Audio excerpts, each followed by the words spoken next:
Assalamualaikum warahmatullahi wabarakatuh.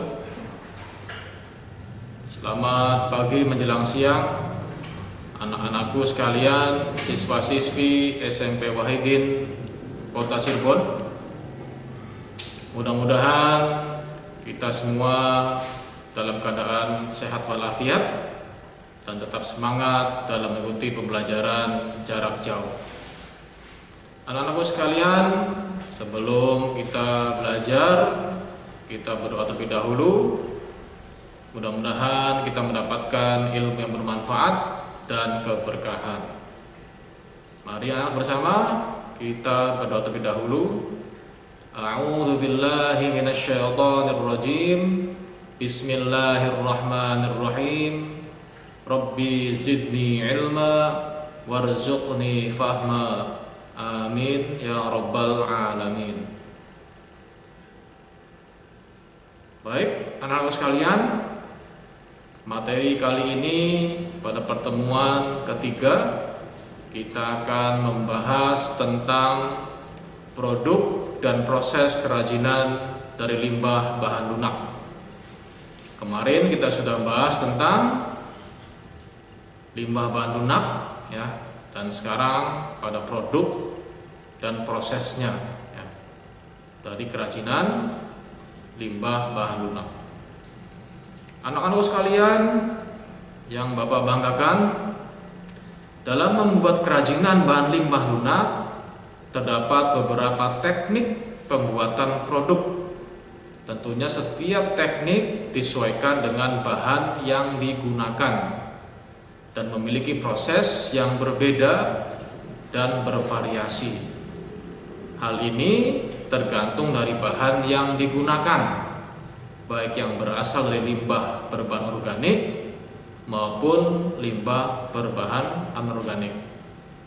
Kita sudah bahas bersama waktu minggu kemarin, organik adalah limbah atau bahan yang mudah terurai atau membusuk. Sedangkan limbah berbahan anorganik itu limbah atau sampah yang sangat sulit, bisa puluhan tahun, bisa ratusan tahun, bahkan ada yang tidak bisa hancur.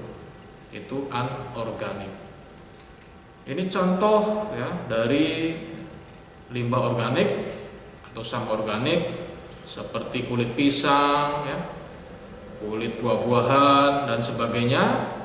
Itu termasuk sampah organik, termasuk daun-daunnya juga ya, daun-daun dari tanaman-tanaman itu termasuk sampah atau limbah organik.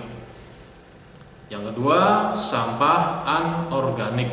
Nah, sampah ini biasanya bisa berasal dari plastik ya, seperti botol kemasan air minum kalian, juga minuman kaleng, kemasan kaleng, ada plastik kantong kresek, itu juga termasuk sampah atau limbah anorganik.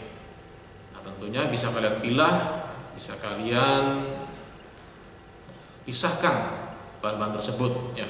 Dan keduanya mempunyai nilai atau kegunaan manfaat yang cukup tinggi.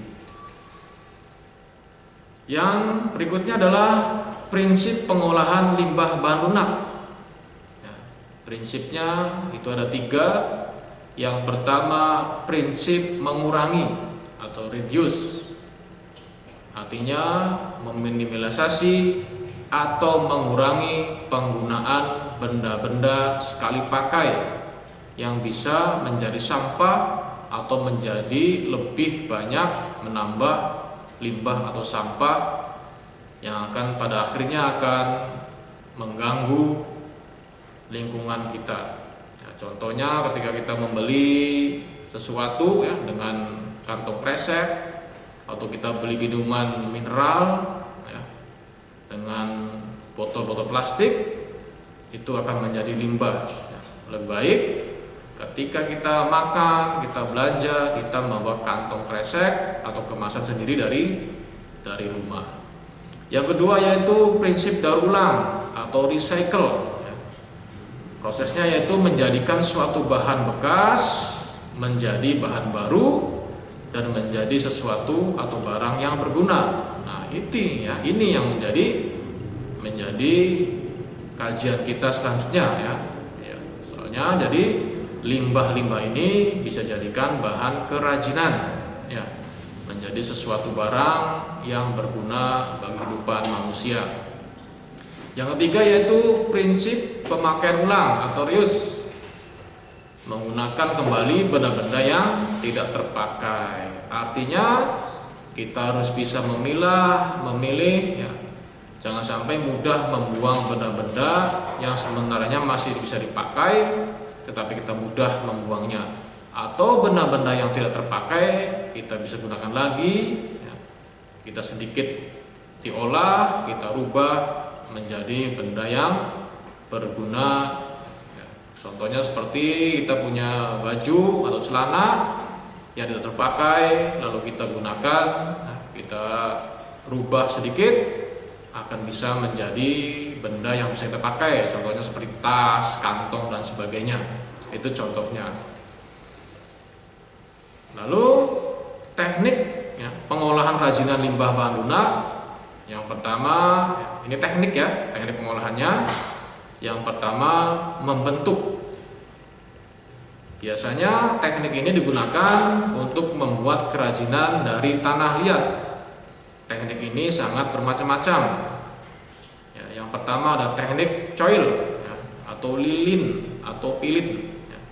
Teknik ini ya, merupakan teknik pembentukan yang bebas untuk membuat bentuk-bentuk yang kita inginkan.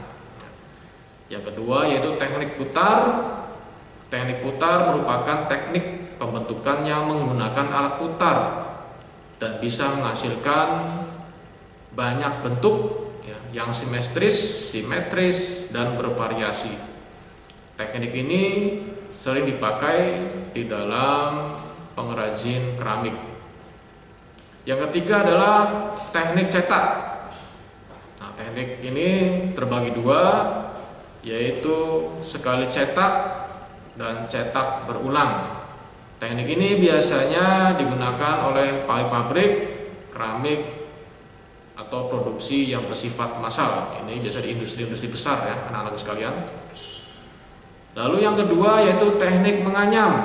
Teknik menganyam ini digunakan untuk pembuatan karya kerajinan bahan lunak dengan karakteristik tertentu. Bahan baku yang digunakan untuk teknik ini berasal dari berbagai tumbuhan yang diambil seratnya. Contoh seperti rotan, bambu, daun lontar, daun pandan, ya, eceng gondok juga bisa kita pakai ya. Nah, karya kerajinan ini dengan teknik ini ya, contoh karya kerajinan dengan teknik menganyam ini ya, contohnya seperti keranjang, tikar, topi, tas, bahkan bisa dibuat tali dan sebagainya. Yang ketiga yaitu menenun ya. Menenun.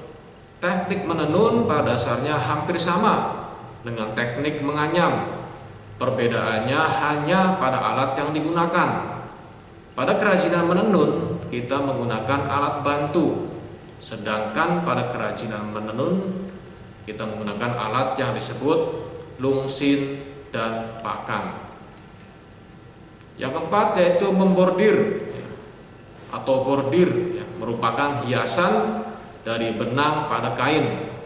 Istilah lain yang hampir sama dengan bordir adalah sulam. Itu biasanya bisa kita lihat ya, buat variasi ya, pada baju misalkan bunga, ada motif-motif bunga dan sebagainya, bisa menggunakan dengan bordir. Yang kelima yaitu mengukir ya. Teknik mengukir merupakan kegiatan menggores, memahat dan menoreh pola ya, pada permukaan benda yang diukir. Pada umumnya teknik mengukir diterapkan pada bahan kayu. Namun teknik ini dapat pula diterapkan pada bahan lunak lain seperti sabun, padat, dan lilin. Ya, biasa itu bisa menjadi bahan tugas kalian ya. Dan teknik mengukir seperti membuat sabun yang diukir menjadi apa saja yang kalian inginkan. Nah, untuk ukir ini ya biasanya yang terkenal adalah ukiran Jepara, itu sangat terkenal ya, ukiran Bali dengan kayu-kayu yang berkualitas ya, dan menjadi benda nilai yang bernilai sangat tinggi. Baik anak-anak sekalian, Bapak cukupkan sekian, mudah-mudahan kalian bisa memahaminya, dan nanti ada soal yang akan kalian kerjakan. Silakan kalian simak baik-baik ya, video pembelajaran ini agar kalian bisa mengerjakan soal juga dengan baik dan mendapatkan nilai yang maksimal.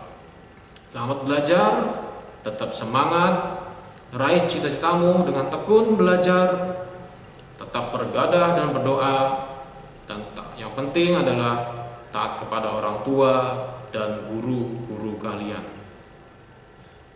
Wassalamualaikum warahmatullahi wabarakatuh.